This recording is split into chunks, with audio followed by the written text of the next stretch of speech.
Hey guys, welcome back to another Star Wars podcast. You know who we are, and you know why we're here. I wouldn't assume that. Maybe this is the first episode they've ever watched of the show. I mean, our names are right there. I know, but hey, we're Matt and Melissa, and I'm Melissa's older brother, and we're doing an Andor breakdown. Today we're doing episodes 10 and 11 because we weren't able to record one last week because of me. Yep. I've been very busy, but that's okay. We can consolidate these two breakdowns into one. This is the thing about the Andor show that's been tough for me too, is it's like Wednesdays aren't the best day for the show to come out. My Tuesday, Wednesday, Thursdays are super busy. So if I do have time to watch TV, it's not very much time. I certainly don't have very much time to record a reaction video and then a breakdown on top of that. So this schedule for the Star Wars show in particular for me just hasn't worked great. In the past, episodes come out on Fridays. That's a pretty common theme, which typically works pretty well for me because I can record something Friday evening usually, or sometimes Friday mornings. But yeah, I think this whole Andor schedule, it's like every Wednesday it's just a weird day for me. Mando was Friday, right? Mando was Fridays, yeah. Yeah, that was Kenobi great. Was too. I think that was great. Was too. I think it was such a good way to kick off the weekend, and you were hyped up and you had time. Yeah. To relax and then allow the episode to absorb. I hate it when they do the middle week thing, because my reaction videos, I haven't been able to upload them till Friday or Saturday because I've been so busy with my work schedule, and then I get home and I'm exhausted. I'm I don't have the energy for this right now. Yeah, I just power through it. That's the other thing is I've been editing. If I do record it on a Wednesday or Thursday, I record it, I get all the files together, I edit it right there, and I just try to upload it just to get it done, just to do it all at once. But that takes time. It takes a lot of time, especially with longer episodes, which I'm happy about. I'm glad we get longer episodes. But I wish we would have had that with Kenobi. Andor and Kenobi should have been reversed. In terms of length, yeah, I agree. In terms of length, and in terms of amount of episodes, Kenobi should have gotten 12. Andor should have gotten 6. Yeah. And it doesn't make any sense. Let's jump into those, because I really did like these last two episodes. Number 10, I think, is another good, it's a standout episode of I'd this agree. Season. So, guys, today we're gonna break down this Prison Break episode and then episode 11, which just happened last week. But before we do, if you are new to the channel, please go check out our other stuff. Go watch our reaction videos. We do reaction videos to all these, unless we're having technical issues. And then click subscribe, click the notification bell, click all that stuff so you can stay up to date on all of our channel's stuff. And we appreciate it if you give us reviews, ratings on Apple, Spotify, wherever you like to consume your content. Please do that. But without further ado, let's jump into the breakdown. I think we're going to need to separate these out into two separate ones, and then we can kind of give thoughts on both together. But just for the sake of, because they both were pretty different episodes, for the sake of consistency and clarity, I think we should break these down one by one. Yeah. Awesome. Episode 10. So yeah, Andor episode 10. One way out. One way out. Was that the name of the episode on Disney I believe it is, actually. I think it is called One Way Out. Let me look it up real quick. And then the next one's, the one after that's Daughters of Ferrix or something. I don't even know how I know this. I'm not even Yeah, One Way Out. You're right. So episode 10 premise is a rare opportunity opens and the time for Cassian and his fellow inmates to act is now.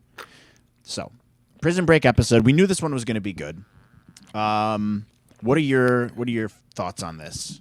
I love Andy Serkis. Yes. I think he is just an incredible actor who puts 110% into everything that he does. It's unfortunate that most of his acting roles are CG, where you can't see his face, or his occasionally he'll get those roles where he was in Black Panther, right? He was the arms dealer in Black Panther. So he does get opportunities to actually have his face, but he, for the most part, he's known as the CG guy, but I really like his character. He was probably the biggest highlight of that episode for me. Just he's been one of the highlights of the shows. Yeah.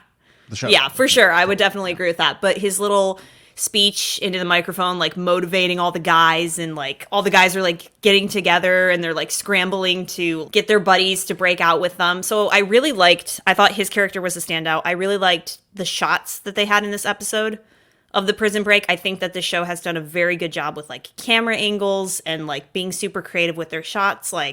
There was one angle where all the prisoners were breaking out and you can see them rioting, and then the camera pulls back and it shows all the Imperial guys hiding. Oh, yeah. From behind like the wall. So there were like a lot of shots like that I really enjoyed. I just thought it was kind of on the same level as the heist for me. Like it was just like a good episode of television, and I just really enjoyed it as a standalone episode of the show. And it was probably my second favorite, I would think. Oh, yeah. Good, we got the scene right here. Yeah. Yeah, I think this is second favorite for me, too. I totally agree with you. Andy Serkis is a standout in this show. He's an excellent actor. He's a legend. I mean, he's a legend in the movie industry in general because of his roles like Gollum and then Snoke. I think he did a fantastic job there, too. Well, Matt, Kino is Snoke. Yes, yeah, Kino is Snoke. We don't really get an ending to his story, which maybe we will get something similar in the last episode. Oh, dude, show. I was so mad. I was like, just jump. Is it that hard? Just jump. Like somebody there knows how to swim and they can help you. I don't know. Yeah, that annoys me. It happens in my reaction to. I hate when adults say I can't swim. Yes, you can. You just move your arms around. People are trying to make excuses like, well, he has to swim a really long way. I don't know, maybe that's true, but what choice do you have? You want to just stay there? Why don't you jump? Give it a shot, dude. Doggy paddle a little bit. It's something that humans do. You can throw an infant in the water and they know how to swim, okay? So the excuse that I can't swim annoys me to high heavens. The fact that you've gone your entire adult life and haven't learned how to just freestyle or breaststroke. Breaststroke is so easy, dude. Just in and out, circular motions. You can swim. This shot also is really good right here. Look, I think that was like the biggest thing of the episode. I was like, of course Andy Serkis doesn't make it out. And do I think he's going to show up in the rest of the season? No, I don't. But I also think they're going to leave that ambiguous. If he does show up again, I would be shocked and very pleasantly surprised. But I think it's meant to be ambiguous. Yeah. Excellent character development for him. The writing for him is great. I love the transition of him from last episode to episode 10, from episode 9 to episode 10, and the episodes before where he's kind of cemented in his ways and his mentality that he's never going to get out. Mm-hmm. And then towards the end of episode 9, he knows that there's 12 guards on no more than 12 guards, right? That's a great ending to the episode. Finally, a good ending. And then in episode 10, at that first scene at the beginning, he's talking with Cassian, and you can really see his attitude change there. He's really conflicted, and he knows what he has to do. Dude, he's had in 2 episodes, this character has had better development than, say, Syril. For sure. Amazing development between him, and I think a lot of that is acting, a lot of that's the writing. But you're totally right. I think his development is a standout across the entire show. Like I said, throughout the entire show, he's one of my favorite characters, up there with Luthen, and I want to get to Luthen in a second. Oh my God, Luthen. Freaking Luthen. Episode is episode 10. Luthen is like incredible. But I'll get to that in a second. But yeah, the beginning of this, you see him. He's just a very likable guy. He's likable from the beginning, but you see him scared. You see him challenging his own beliefs, and I said you can see that in his eyes. Like that's not an easy thing to do when you're acting. Is you can really see the transitions of how his characters progressing throughout the show, just in his facial expressions, which I thought was amazing. So Andy Serkis, bang up A+ job, I think, throughout the entire show. Well, right. Well, doesn't that also say something in contrast to say any of these other characters like Vel or Cinta or Syril? Yeah. Like I care more about Andy Serkis in 2 episodes than Vel or Cinta or any of these other characters in like 9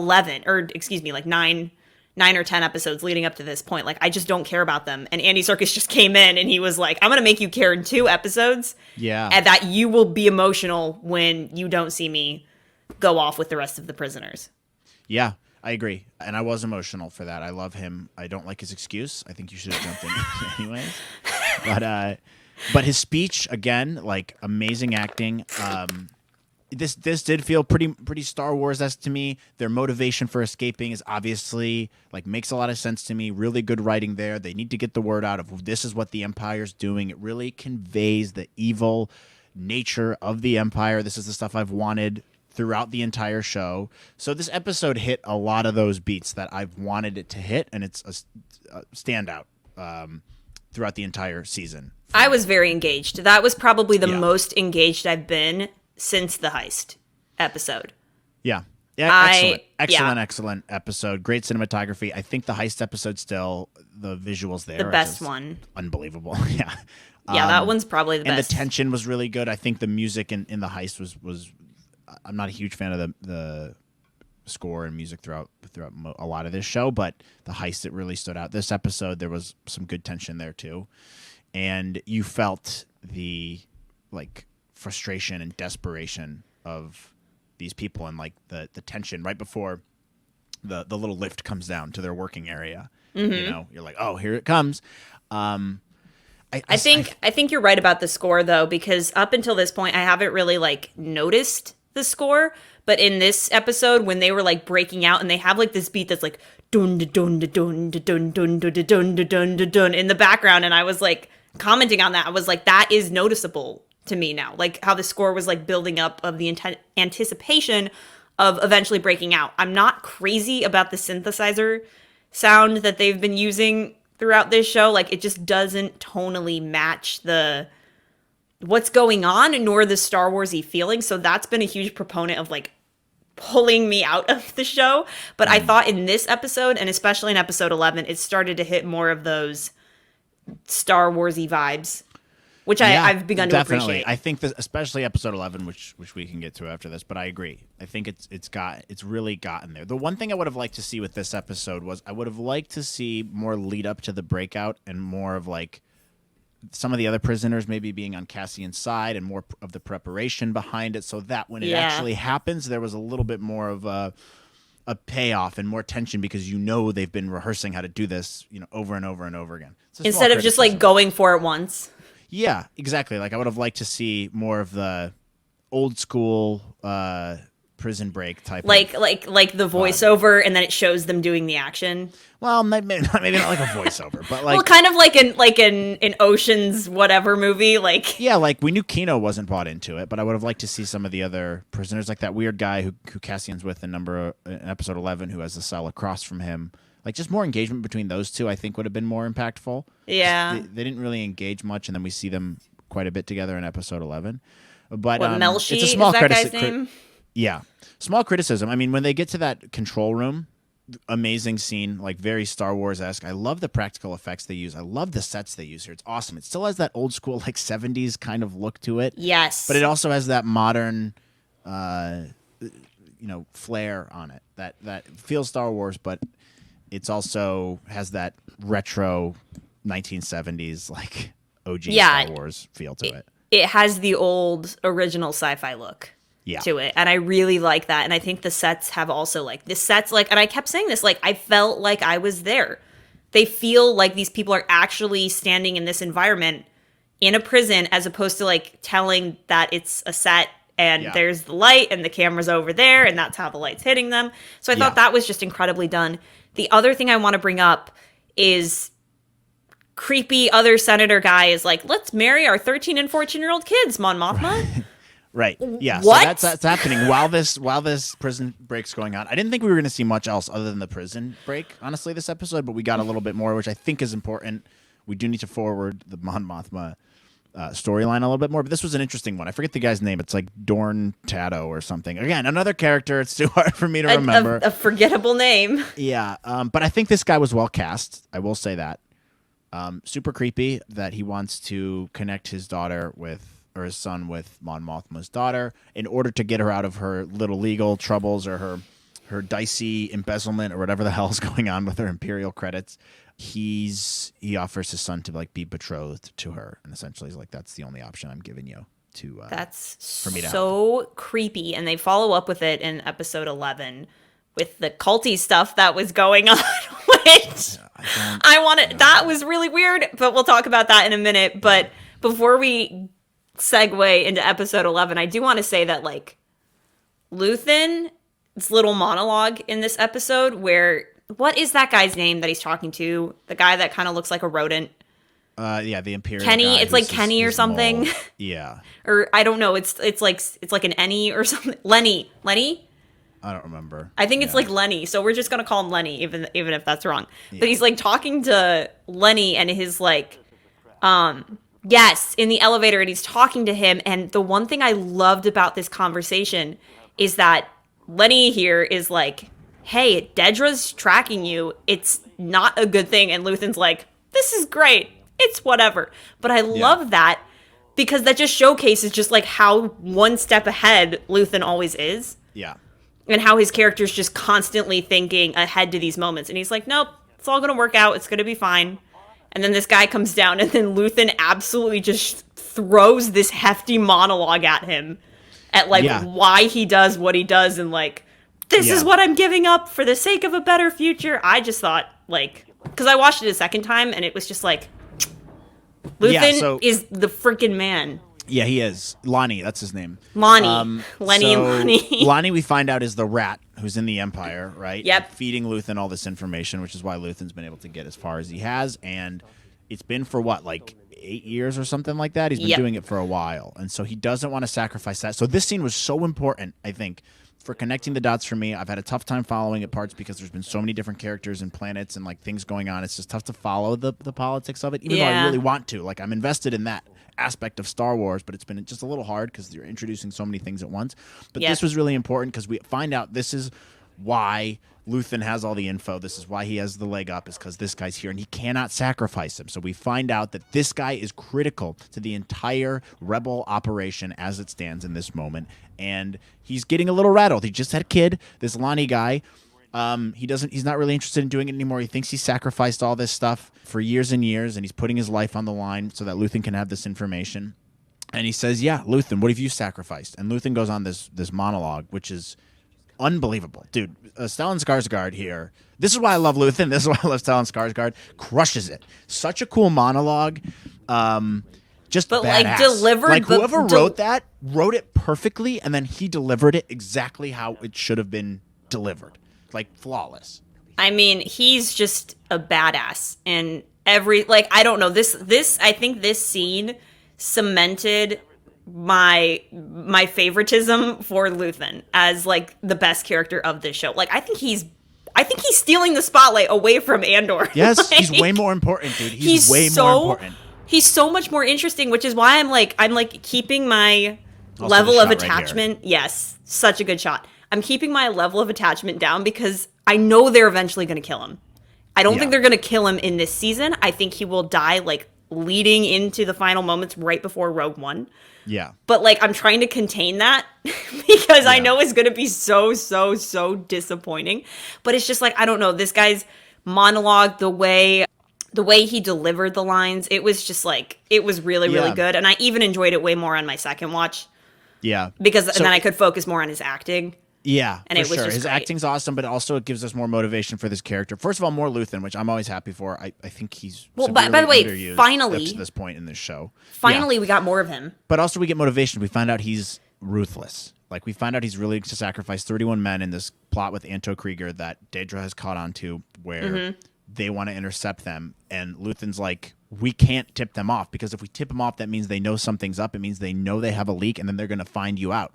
So he goes, we can't. You're willing to slaughter 31 men, let them die, but we have to save them. And Luthen says, to what end? Which is like, yeah, what are you going to do there? You put all your life into this rebellion thing that you got going on, and it's for what? For nothing. If we have, so it's like I think it really amps up the stakes a little bit more in this show, which is something that I've wanted. Where it's like, yeah, that's a pickle. This is the kind of stuff I'm talking about. Where it's like, yeah, this is some tough stuff we're dealing with, a moral quandary that's crazy.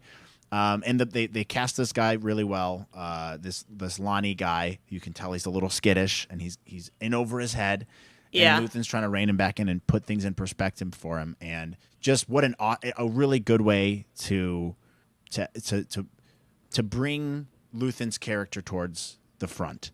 Before it's like he ran this little antique shop thing. He's been kind of here and there. And then this one's like, no, I'm super serious about this. And I have been for a long time. And like, this is the stuff I've sacrificed. This is, so the writing here, just props to the writers, the acting from Stellan Skarsgård, incredible. And it just amped up the show for me in general. Like this episode was just excellent. I don't really have much critiques for it other than you can't swim, Andy Serkis. I think it would have been more impactful if like, honestly, if we don't see the character again, maybe they're trying to leave it open-ended, but why don't they just kill him there? That to me would be like, like, or maybe he is an expendable character. like He it would could- suck because he's so likable. But if they killed him there, to me it'd be like, oh my god, yeah, this is like. I honestly that's heartbreaking. have the instinct that they're going to leave it ambiguous. That it's like, what happened to him? You know, Yeah, like they might I don't wanna know bring if that he's character in later in some aspect. I don't maybe in even know season if they'll 2, do that. Andor runs into him or something, or maybe Yeah. he's just a good character they want to keep around just in case. if they want to use him for something else. It could be Yeah. anything, but to me, it came off very ambiguity. You know, like it was just kind of like, we're going to leave this open ended. Did he die? Did he not die? Yeah, we don't know if we're going to bring him back. If he does come back, I am so here for it. But I think that like for episode 10, it was like Kino and Luthen were the standouts for me personally. Yeah. I do agree. The breakout could have had better setup in terms of like planning, as opposed to just like, we're gonna go for this and everything's gonna turn out fine. But in general, I really did enjoy episode 10, and I would have to say it's right behind the heist. I agree. I think it was excellent. The what was I going to say? The Mon Mothma stuff. I don't know that it was necessarily needed in this episode. It might have been better to keep it. I mean, I get why they did it. It kind of is needed because like you do need to develop that part of the story still. But I truly thought this was just going to be pure Prison Break. But it was great. I'm not like criticizing that. No, I think they're I think this is where the show is struggling. It was a repeat scene for me in my eyes. The recent development was that she's going to potentially, at least in episode 10, potentially marry her daughter off so she can fix her problem. And that's set up. But I almost wonder if that could have just been moved to episode 11. Like sometimes I feel like they're just repeating a lot of these same beats like we've talked about in prior episodes, and it doesn't really feel like it's moving forward. Like it kind of feels like take 2 steps forward and then 10 steps back. Right. Well, it's also like they're having all these conversations in Mon Mothma's apartment. Does she not go anywhere else? Is this the only place? I think that's probably why you feel, and I get that sentiment as well. It would just be nice to see her like maybe in the Senate chambers and they're talking about this. Like, does she have an office at the Senate? Like Padme did. We saw that all the time in the Clone Wars, and she'd talk with senators like back and forth. And I get it. Like maybe it's like, oh, like the Empire's like they have spies everywhere, and the only safe place you can talk is Mon Mothma's apartment. But still, it just feels like they're beating it over and over again, which is why I'm like, nah. When those scenes come on. I think the best thing about this episode that I can say for it is this one and the heist one. I think the reason why they're so good, and this is why I really like them, among other things. But if I was not a Star Wars fan and I watched either one of those, especially this one, I'm like, yes, this is good. You know, this is really good. I can't really say that about the first maybe 3 episodes. I wouldn't even say it. Like even with this one, the problem is there's so many characters. And there's so much going on with these different planets, it'd be really hard to know what's going on. And that's even for me, up until this point, I've struggled a little bit. And I do, like, mostly know what's going on. But I think these episodes do, like, almost stand alone. The heist one certainly does. This one with, like, the 2 episodes leading up to it is very good. Still very Star Wars-y feeling to it, minus the music, I think. But that's fine. And just gave me one of those things that I wanted, which was it showed a little bit more of the brutality of the Empire and why it's crucial that a rebellion is happening. Right. And I think we only get that feeling more in the next episode, which we can get to if you'd like. Yeah, let's talk about episode 11. Yeah, so coming off of episode 10, I thought it'd be pretty tough to follow up. The title of this one, as you mentioned, His Daughters of Ferrix, and the synopsis is: a fugitive once more, Cassian must make his next move before it's too late. Well, first of all, we lose Marva. Which is a bit disappointing. I'm not gonna lie. I really like that actress. I do like that character, but I suppose that was the only route it was gonna end on, especially with them setting up her onset sickness. Yeah.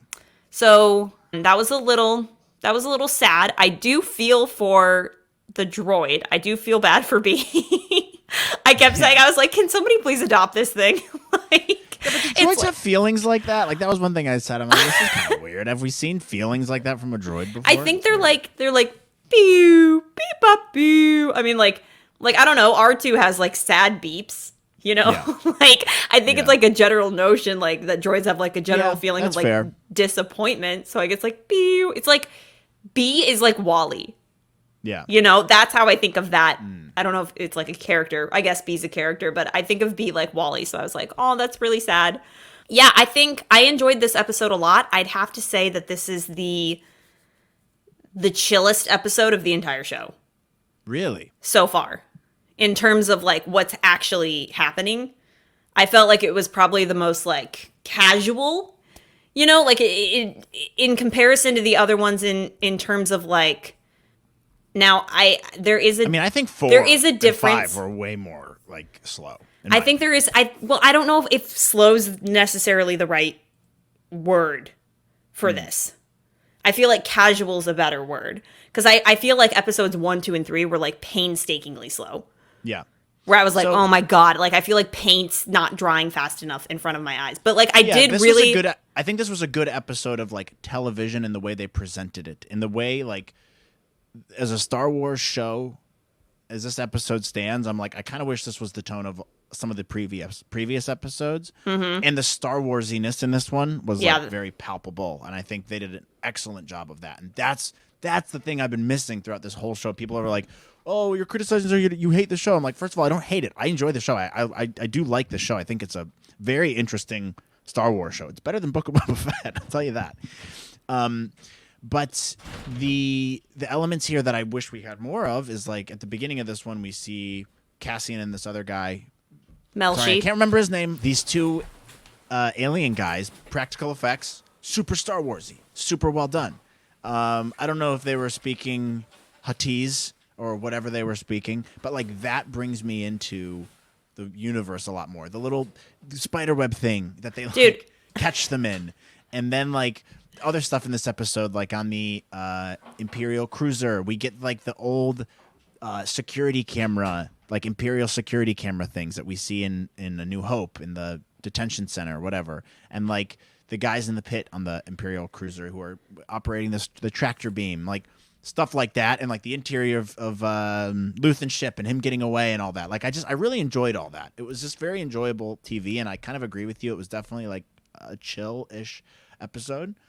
It was not. It's not slow, but it's just like more casual pacing. Like more casual, but I really enjoyed the way they did it all. Minus the seance that Mon Mothma's daughter the weird was culty religious thing that was. I don't know. We need to talk about that. We need to talk about that. But I definitely agree with you. I think that the Star Wars element was in this episode, and it was very prevalent, especially in comparison to other episodes, because I haven't felt that, and I felt it more in this episode than in any of the episodes prior. So I'll agree that was really nice, and I think it really helped, like you said, the interior of Luthen's ship, the aliens, which, by the way, I do want to talk to you for a second about that. The alien I said this in my reaction video, and I was shocked you didn't pick up on it, but one of the aliens, the one that starts talking, you know, the one that looks like an orc from Lord of the Rings, and then there's like the one that's actually talking to them. Yeah. Of the aliens, the one's like, "And where ye be heading?" And he said that, and I was like, "Is he Barbosa? And what plan be that?" Yeah. Like, go to that scene, play that scene. He's like, "Where ye be heading?" And it was just totally Barbosa from Pirates. Yeah, you're right. It was. They were speaking really weird. He's saying "alive or dead," the opera goes. He was kind of speaking like a bridge troll, like in rhyming slang or something. I had no idea what they were trying to say, and it was like very confusing. But I think that was maybe on purpose. Like maybe Cassian felt the same way because they ended up letting him go. And did they end up stealing that ship, or did those guys give him a ride? Like, what was the deal? It was really unclear. Wait, listen. Is he going to say, "And what plan be that?" Quickly though. Where are you looking to run now, eh? He said it like Barbosa, and I was so shocked that you didn't pick up on that. I was like, I thought for sure you were going to make some kind of quip about that. Sorry. No, it's fine. But I like these guys. I thought the practical effects were great. Amazing. And it just, like in general, like the Star Wars vibe was in this episode, and it was just kind of nice. I'm like, oh, there you are. Like, it kind of felt like this moment of recognition of, oh yeah, right, we're in the Star Wars universe. Yes. So I think part of that too. I meant to mention this earlier, but we go to. Is this Yavin that he goes to? I don't think so. Okay, because it kind of looked like it. I don't know. I don't know where they were. I don't know. Pause it when he holds up his little stick thingy, his cane. Did you see the theory going around that might be a lightsaber? Did you see that theory? This? Yeah, his little cane thing that has like a vibro blade, but it also kind of looks like a lightsaber. That thing? Yeah. I guess it could be. But there's actually, like that. One of my crazy theories is that Luthen is a Jedi. Yeah. That's the theory going around. I don't know that has much merit to it. It doesn't necessarily need to be true either. I mean, he's the right age for it, but yeah, I don't know. I guess they didn't explain that. I haven't thought about that. But they made a point to make sure that the audience saw it. Yeah, that's true. That's what feels weirdly intentional to me. And because we've only ever seen it in, oh gosh, what was it? Maybe like the fourth episode of the show. The third episode is when we've last seen it, I think. It was like really early on. But they made a point to show it to us again. And I was like, ooh, that's interesting. I don't weird looking lightsaber if that's what it was. I mean, we've seen some pretty weird looking lightsabers. So like, I don't like, it's not like a theory I'm willing to die on. But at the same time, it's like, oh, you know what? That would actually be pretty cool. Yeah. Also, I need to say this on Luthen's badassery, because there's a lot of badassery from Luthen in this episode. Yeah. But the fact that he uses that one guy to get the information that he needs is like... Oh, the other alien? Oh my god. He's like, nope.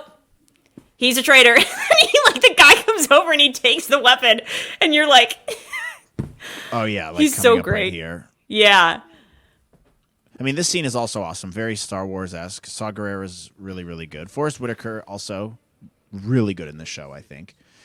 And he's obviously talking to Luthen about this Anto Krieger business of letting these guys die. And he's like, I can't let it happen, blah, blah, blah. And Luthen's trying to tell him why he has to let it happen. And then Saw's like, oh, you're part of IBS. You're a What's spy. It called? ISB. Yeah. IBS. They don't all have irritable bowel syndrome. They might. You don't know. It's a stressful job. The Empire all does it. Yeah, so yeah, you're right. Luthen pulls a great move here. Let's see, where is he uses the guy and he's like, well, he's the traitor.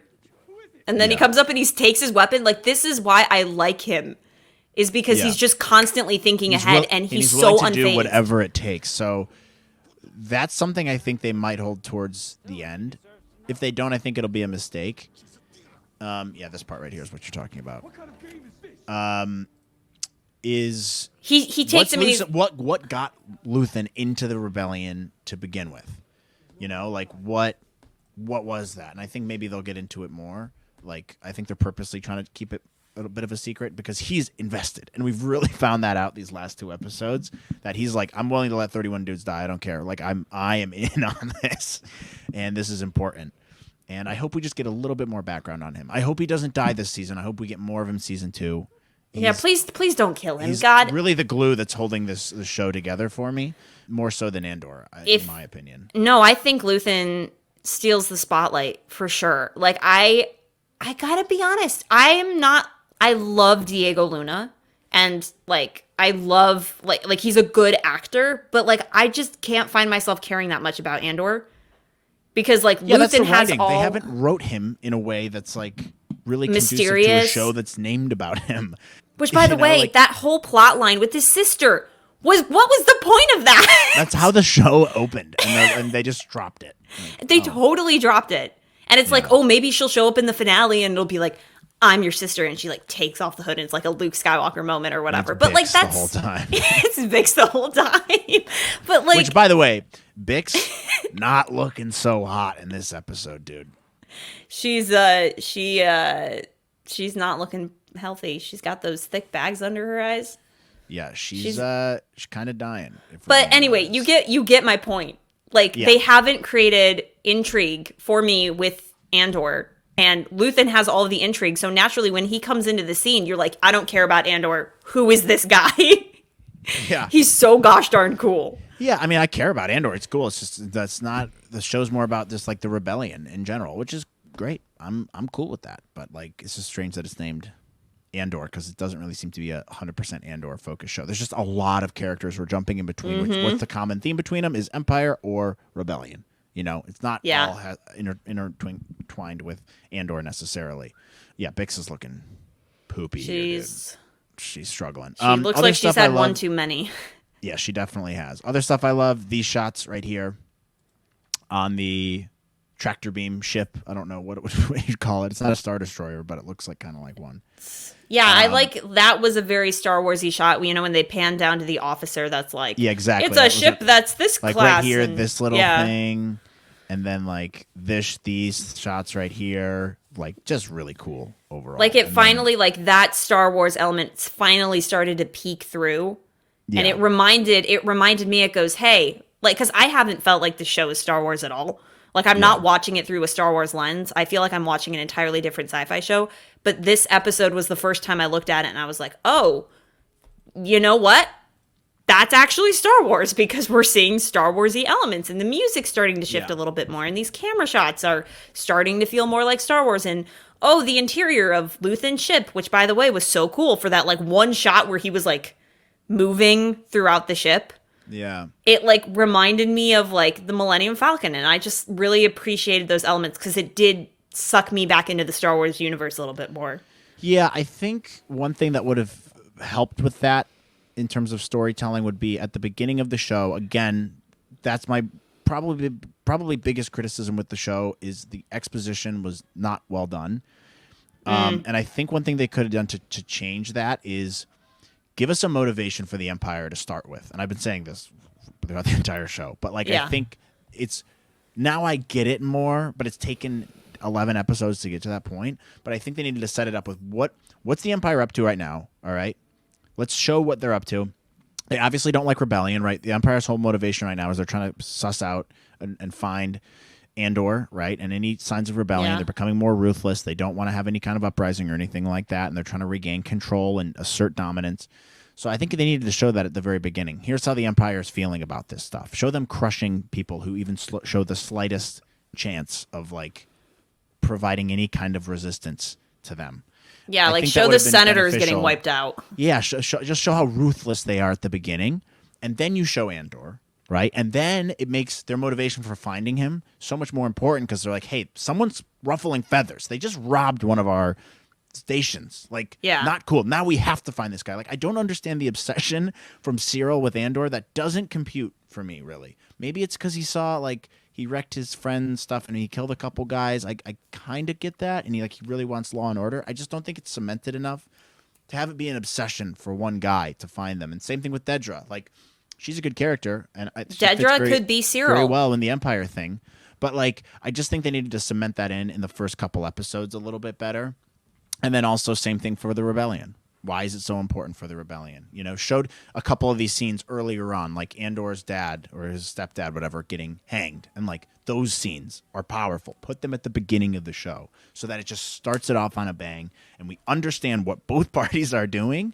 And then the Andor story progresses better because then when Andor goes to jail and people's sentences just keep going up, it makes it like, oh shit, the Empire is just like, they don't care. They're willing to do whatever they can to just keep these people in. It's beneficial for them. They're getting free work and free parts, and they've really stepped it up. And then it makes Andor's position escaping so much more important, at least in my opinion. Yeah, I don't disagree with you. I don't think the exposition was necessarily set up in the strongest way. As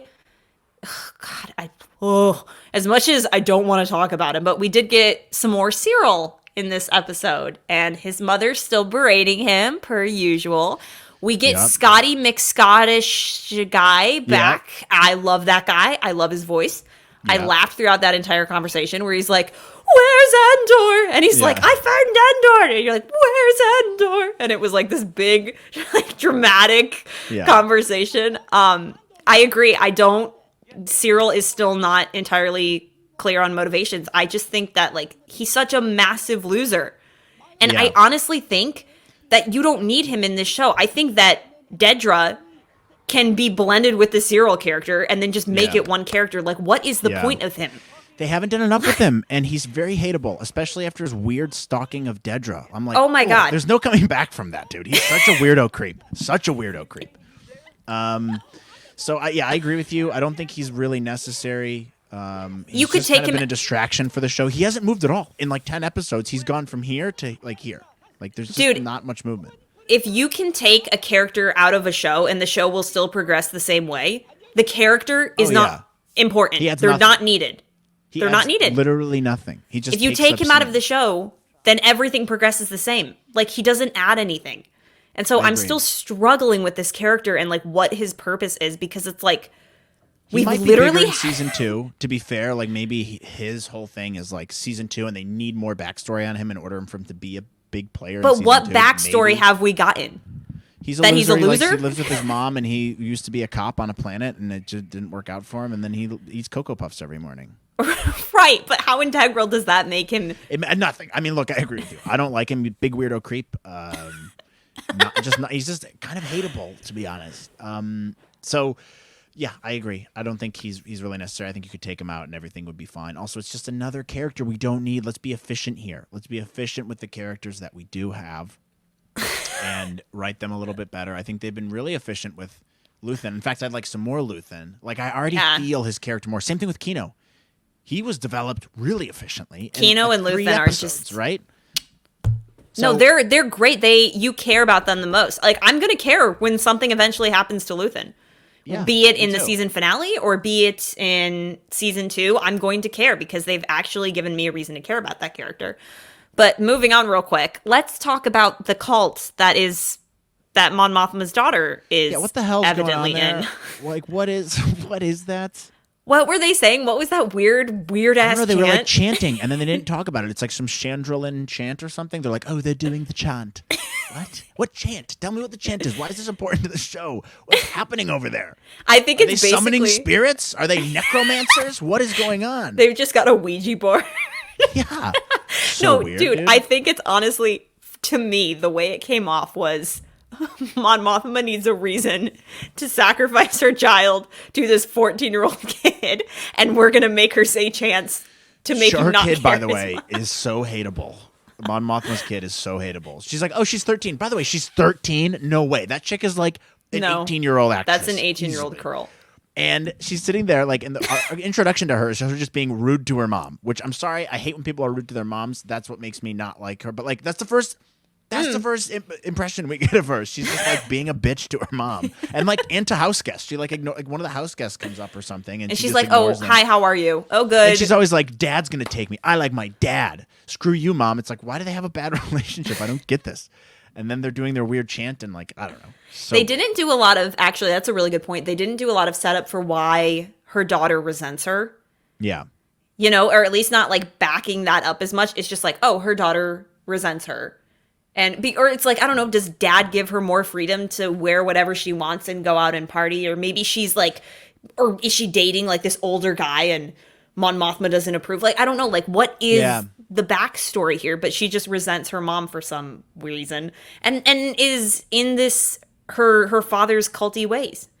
Like I have the scene pulled up here and it's like, the old ways hold us safe in the knot, in the binding. In the binding. Are you reading these captions, man? Yeah, I pulled it's the old ways hold us safe in the knot, in the binding. Like I feel I'm casting a spell. Yeah. I'm gonna hit play. The old ways teach us. Oh my god, it sounds creepy in my headphones, man. Creepy. Yeah, it's so weird. Also, right before this scene, I noticed we have they're interrogating Bix. I don't know that this scene was super necessary. I mean, kind of, because we get to see how messed up she is. But they're talking about Anto Krieger. Does she even know who that is? Like, they finally show who Anto Krieger is. He's just a big fat guy. And they're like, do you know him? Is this the man that you were meeting with? They're talking about Luthen. But yeah, I thought the truth from her. And that's she doesn't know Anto Krieger. I just didn't really understand that scene. I don't think she knows who that guy is. I think she knows who Luthen is, because Luthen was the contact, right? Yeah. Yeah, from the first few episodes. I don't know. Again, there's so much going on in this show. It's so hard to keep up with every plot point and every character. Yes, it and is. it's And like, so again, my biggest criticism to someone who's uninitiated to Star Wars who doesn't know, I don't know that this is the best show to recommend to them. I just don't. I don't know that they'd get into it. I've even talked to Star Wars fans who I know they're like, I'm still having a tough time getting into it. But hey, I'm enjoying it, so whatever. I think a lot of other Star Wars shows can take notes from this show. Like, I think that's one of my biggest takeaways from this. well, in quality. Quality is like so well done. The cinematography, the pacing in some of these episodes is like, it's just slowed down a little bit. We can like pay attention. You don't have to rush through stuff all the time. And like the dialogue's really, really, really well written. It's believable. It's not like forced. And I can't even say that about The Mandalorian. There's a couple Mandalorian episodes that have really corny dialogue that's really bad. And I'm willing to ignore it just because I love The Mandalorian. I love the characters there, and that it's a very Star Wars-y show to me. Also, while we're on that note, I don't think this is anywhere close to being the best Star Wars show, in my opinion. I think it's very good, but I don't think it's the best Star Wars show. I don't think it is at all. Yeah. Real quick, I do want to talk about what you just mentioned, but Luthen's little ship escape scene at the very, very end. Yeah. Where he like double lasers and then goes through the ships. I thought that sequence was the most fun sequence we had gotten So cool. in the entire show. Very, very cool. And super Star Warsy. Yes. I want more of that. That's what I want. I love that whole sequence. That whole scene was like, I watched it twice and I'm like, because I watched it again afterwards, and I'm like, this is just really cool. It's just well done. Good Star Wars content right here. This is why I tune in for something like this. Honestly, that sequence was the most fun I've had in this entire show so far. Like, in terms of, like, being just, like, thoroughly entertained. Yeah. And we get the Empire being super Empire-y, you know? Like, and they're like, we're going to board the ship anyways. We don't care. And they have the tractor beams. Obviously, I love to hear the word tractor beam and just have tractor beams in here. And then the way Luthen handles it, like, doesn't bat an eye, handles it like a G. Dude, that's what I'm saying. He is so chill in the face of adversity. He's like, I'm going to make this situation fit exactly what I need it to do. Like, I love those kind of characters where it's kind of like Cad Bane. You know, like, yeah. I think one of the reasons Cad Bane's character is so popular is that he is one step ahead. Like, he is really smart and he can stand up against the Jedi and he can handle them in a fight. Like, and he's like, he comes off as like fearless, where he's like, I can make this work to my advantage. Luthen's on that level. Yeah. He's very smart. He's calculated. He's also just a great actor. I think the commonality we're seeing is great actors like Andy Serkis, Stellan Skarsgård, Diego Luna. Like, they're all highlights of this show. It'd be cool if we got even bigger name actors, I think, in this. It can't be that hard to get some huge Hollywood names in here. I think that would be really cool if, like, we had a big Hollywood name, like a Benedict Cumberbatch as like an Imperial guy. Oh, he'd be fun. You know, just someone like that would be really cool. I think that would also help this show a lot more and help get more people into watching it. But I agree with you. Like, Luthen character is my favorite. I think he's excellent. This whole scene is fantastic. I did really like this episode. It was a fun episode because of scenes like this and because of the scene with Saw Gerrera. You know, I loved all that, and it made me feel more like it's a Rogue One-esque type of TV show. Right, right. I definitely agree. I think this is probably the most Star Wars-y episode out of any of them so far. The other thing I know, up nice. The other thing I was gonna mention is they do give that little nod with Cassian on the beach after finding out about Marva's death, where it kind of echoes his death, his inevitable death. Right. Which I thought was pretty cool. Like a nice little callback to Rogue One. Yeah. So I thought that was kind of a weak ending, though, I will say. Yeah, it was no clue. It's the last episode next week, and we have no clue what's going to happen. I mean, obviously, they're going to be coming after. He's going to go back to Marva's funeral. They're going to try to catch him there. There'll be some big thing. But other than that, like, there really hasn't been an overarching thing they're trying to accomplish for this season, especially for Andor, which is weird because it's the one the show is named after. He's just kind of been like, we've just been watching him live his life and get into trouble. He doesn't have like a goal. There's no He's not even invested in the rebellion. He's just a guy who got out of jail. There's no overarching story, at least not like how there is in Mando, where it's like the whole point of season 2 is like we're trying to figure out Mando needs to get Grogu to a Jedi. Mm-hmm. So where do I find the Jedi? Yeah. You know? And season 1 is all about like trying to escape the clutches of the Empire. because they're attempting to get the child and like get his blood, maybe make some like clones off of Grogu. And so it's like the overarching themes like in Mando are there. Like, you know what it's working toward. I'm not entirely sure what the goal is here. Like at the end of the season, and especially leading into the finale, I thought there was going to be way more setup.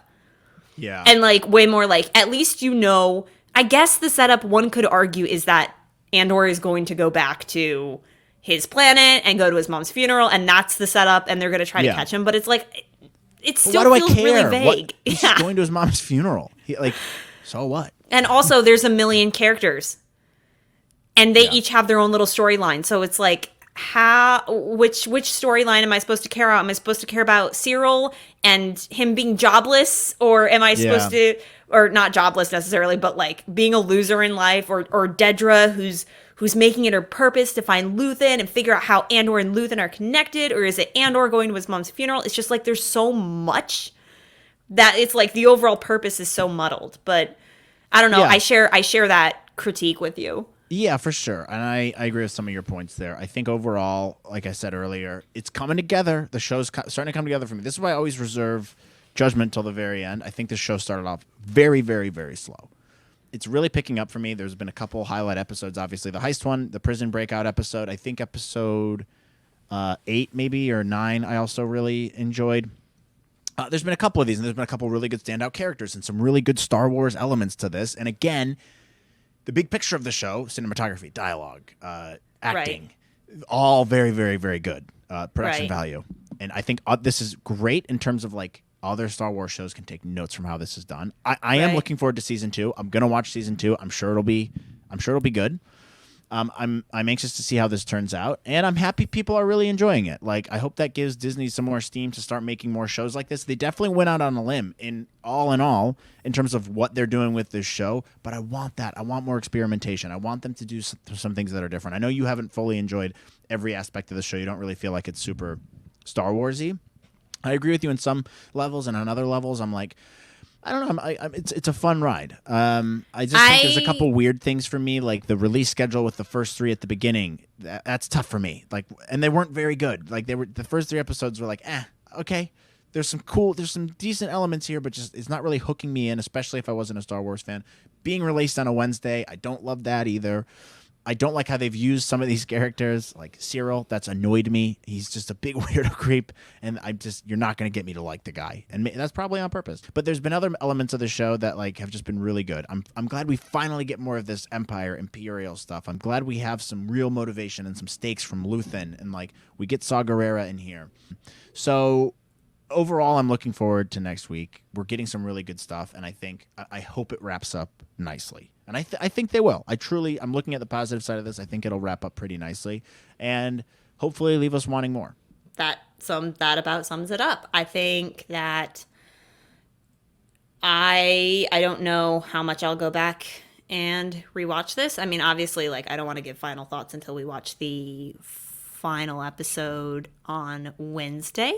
But I mean, like, I don't love this show, but I'm perfectly fine in like not loving it. Like, it's not like ruining my life or anything that this isn't my favorite show. I think that I don't want to see this tone applied to every aspect of Star Wars. I think that if they continue to use this tone, I think they're going to do it with characters that are not as beloved as, say, Obi-Wan or Ahsoka. I think the reason they took this tonal shift is because Andor is relatively newer, and he's not as popular as the traditional Star Wars characters are. So I wouldn't necessarily want to see them use this tone going forward, but I would like to see them use the same production value and attention to detail, because I think it shows where the other series have been lacking. And it's been really frustrating because all this show has shown me is that Disney does have the time and resources and capabilities to make something really, really great, but only when they want to. Yeah. And it angers me in that way. I don't know that it's when they want to. I think it's when you're dealing with beloved characters and something as important for the fans as Obi-Wan, You can't let just one person handle that. I think there's way less fingers in the pie for a show like this, and so you can give way more creative control over to a smaller group of people, which is why that it turned out the way it did, which I like. I would have loved to see this same type of tone applied to Obi-Wan, honestly. Keep the Star Wars-y elements of Obi-Wan, but keep this really dark tone in the production value. Oh my God. Like, that would have been incredible, I think, for Obi-Wan. Keep Vader written the exact same way in Obi-Wan. I think he was flawless in that show. But if you would have taken these elements and put it in there, I think it would have made Obi-Wan stronger. I think the reason they didn't is you're dealing with these beloved characters who, like, everyone wants to insert themselves because Obi-Wan's it's just a bigger deal than Andor. It is a bigger deal, but I think they also needed to do God, Dave Filoni should have been in charge of that. Should have been in charge of Kenobi. And obviously, like, you have consultants on the show because Dave Filoni, like, he regularly talks to George Lucas. The dude gets it.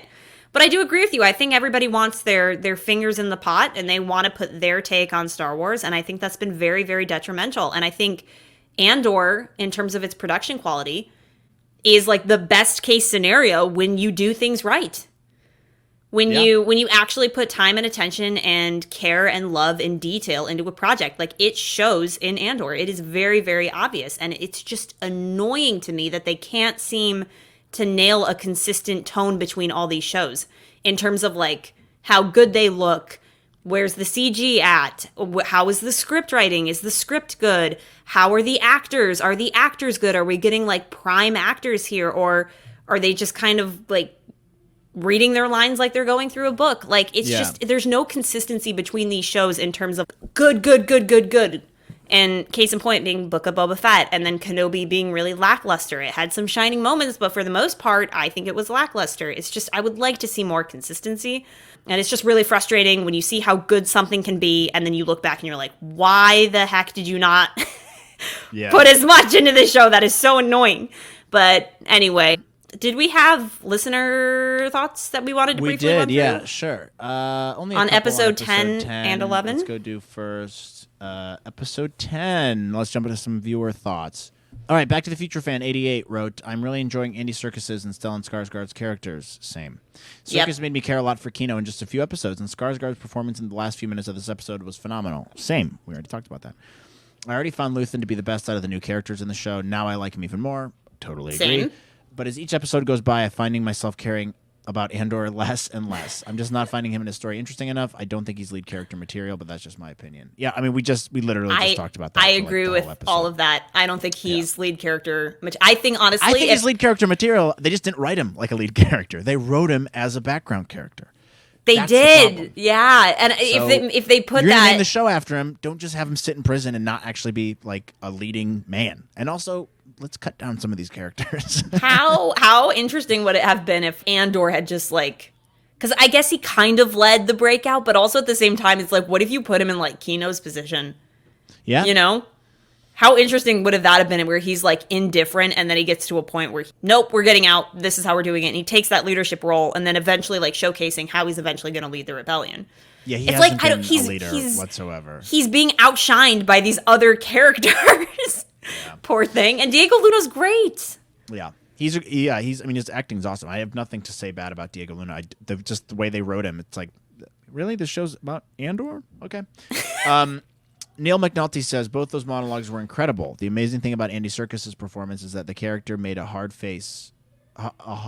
about face, which very rarely land and can be rarely convincing for a lot of reasons, but Andy nails this one. I'm confused by that, but I think he means like the faces he makes, the expressions, the acting from Andy Serkis, and I totally agree. Very well done. Again, he's a standout. This is a common pattern I'm seeing. You have good actors and good dialogue. Forrest Whitaker, too. I thought his acting was awesome, by the way. Like, his acting, his crazy, bewildered attitude when he finds out Luthen's willing to sacrifice these guys and let them get slaughtered. So good. Saw Gerrera is a really cool character. I hope we get to see more of him. But I think that's a common theme we're seeing. Good actors, good writing. It really enhances this Star Wars experience on these shows. Yeah. And Andy Serkis is no exception there. I think he did an amazing job. Yeah, Andy Serkis is so great. Nona Gray wrote, fantastic. The best Star Wars show, and it's not even close. Sure, they can F up the landing, and I reserve the right to change my mind if they do, but I'm confident the writers won't do that. I don't agree with that. I don't think it's the best Star Wars show. You can make an argument for it, It's definitely close. No, I'm not going to say it's not even close. I think it's very close. I think Mandalorian season 2, even with the corny elements here and not like all the dialogue landing, is just an excellent, excellent Star Wars show. I don't think you're going to get as much engagement from people who aren't Star Wars fans. It engaged everyone from all over the place. Yeah. And that's what I'm here for. It needs to be able to stand alone on its own.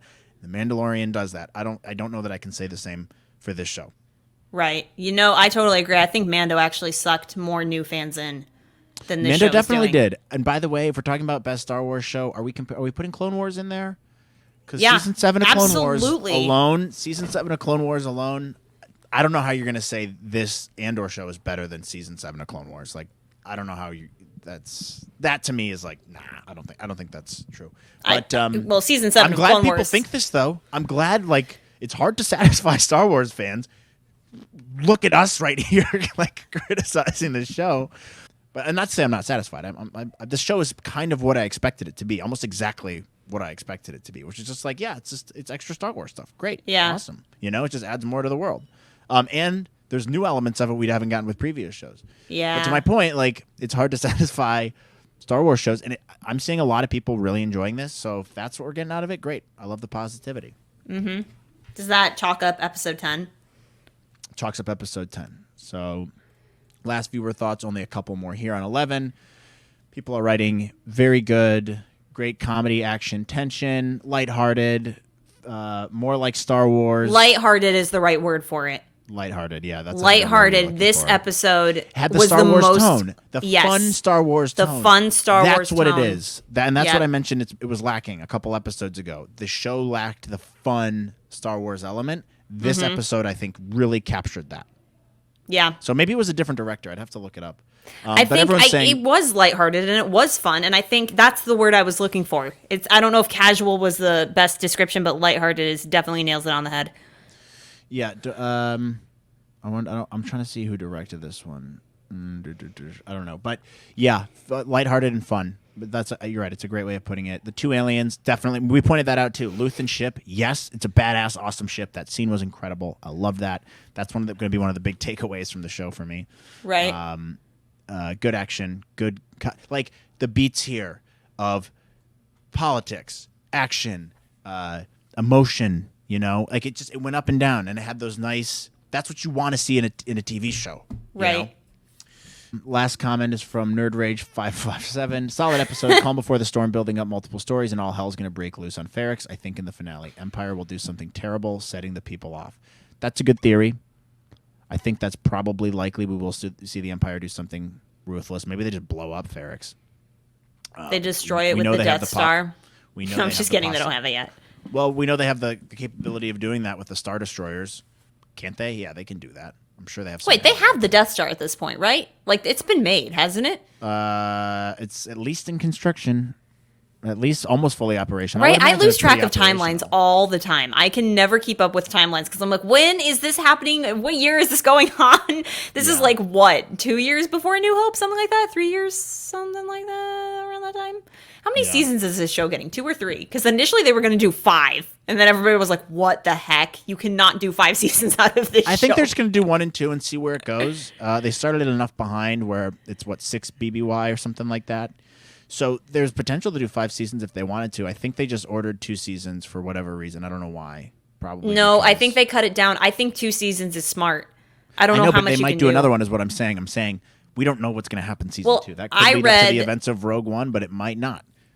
I read that season 2 was leading into Rogue One. Well, we'll see. We'll see what they Or end A up New doing. Hope, one I of them. mean, we know Disney. They just want to make that money. That's sweet So if this cash. show's profitable for them, they're going to continue milking that for all it's worth.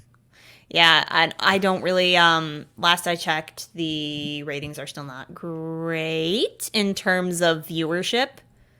Yeah, but the it's ratings in not- terms of people liking it is high. Right, but I think that the amount of people who are watching it, like if it's on the lower side, that's going to hurt them more than the amount of positive reviews they get.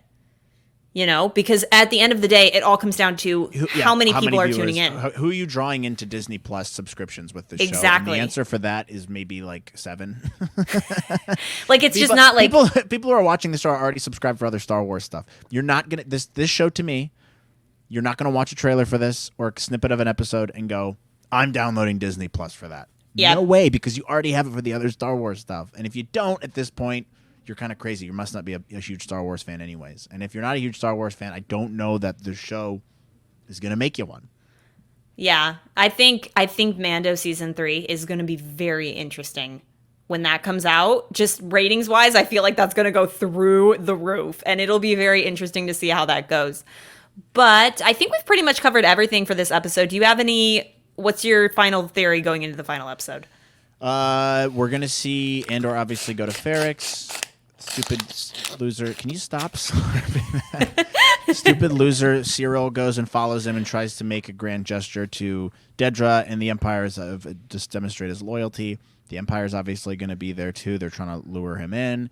We're going to see some kind of action. I think the destruction of Ferrix will likely happen because there'll be some kind of uprising there or something along those lines. The Empire will try to assert their dominance in some way, end up destroying it or killing a lot of the people there, and that, I think, is what's going to motivate Andor to be like, all right, I'm fully invested. I'm in. And he'll meet up with Luthen at some point. Luthen is still looking for him, so I think that'll happen. Do you think Luthen's going to connect Mon and Andor? Or is that happening later? Yeah, that could definitely happen. I don't really care what happens with Mon with her financial troubles, to be honest. Does she sell out her daughter? Or, maybe they figure her out, which is how we figure out she stops being a senator and starts investing in the rebellion. I don't know. It might be too early for that. Bix, I don't know. Who cares? Like, she's not. Just kill her. She's not interesting. She's not an important enough character. It's just Andor's ex-girlfriend. Wait, what if it was his sister and we have 2 track records of like Luke and Leia, and then it's like Bix and Andor? That's way weirder. Andor is definitely. Yeah, they've definitely had some happy fun times. Yeah, sure. I'd like to see Big Fat Scottish Guy some more. He's great. Big Fat Scottish Guy is the best. I love that guy. We also haven't seen the leaders of the Imperials in a while, so I'm hoping we get some kind of reveal or something that sets up season 2. I'm sure we will. But Galen Erso. They haven't really given us. Yeah, Galen Erso could be cool. They're not really giving us a lot to work on for these last couple episodes. So I think obviously they're going to go to Ferrix. I think the Empire will do some really bad stuff, and I think Andor is also going to help get out the message to other people about how evil the Empire is based on his experience in the prison, that sort of thing, and then kind of fully commit. But other than that, I think it's open. What about you? I mean, it could honestly go anywhere. There's so many characters, man. Like, yeah, I don't know where this is going to go. There's so many to follow and so many threads to tie up to lead into season 2. So I don't know. I don't really have any expectations other than like general ideas of like, well, Andor's going to go to his mom's funeral. There'll be a trap for him. Syril will probably follow and entice Dedra to work with him, and then they'll go for it. I don't know. It's like super vanilla stuff. I don't really expect a lot. Yeah. I don't expect any cameos. I don't expect any cameos in the show. But yeah, I mean, we'll see where it goes. Yeah. I'm just here. I'm interested, though. I'm more invested than 4 weeks ago. So I think it has potential to end on a good note. Do not kill Luthen in season 1. Yeah, I'll be pretty mad if that happens. If they happen, I'll be like, well, now I'm back to tier 1. He's too important. Exactly. He's too important right now to kill him, in my opinion, at least based on what we've seen so far. But we'll see.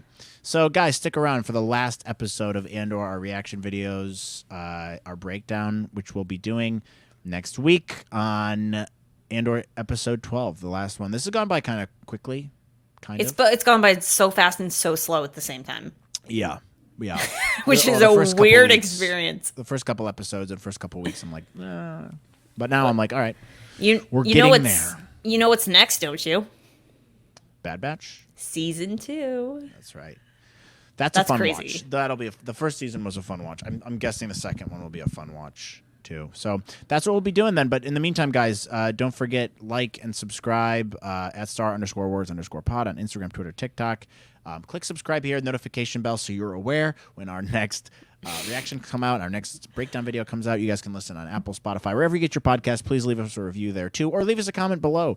Let us know what you thought of this episode, our episode. Questions, comments, concerns, expressions of outrage. Leave them below. And we will see you guys next time on another Star Wars podcast. And that's it. See you later. Bye, guys.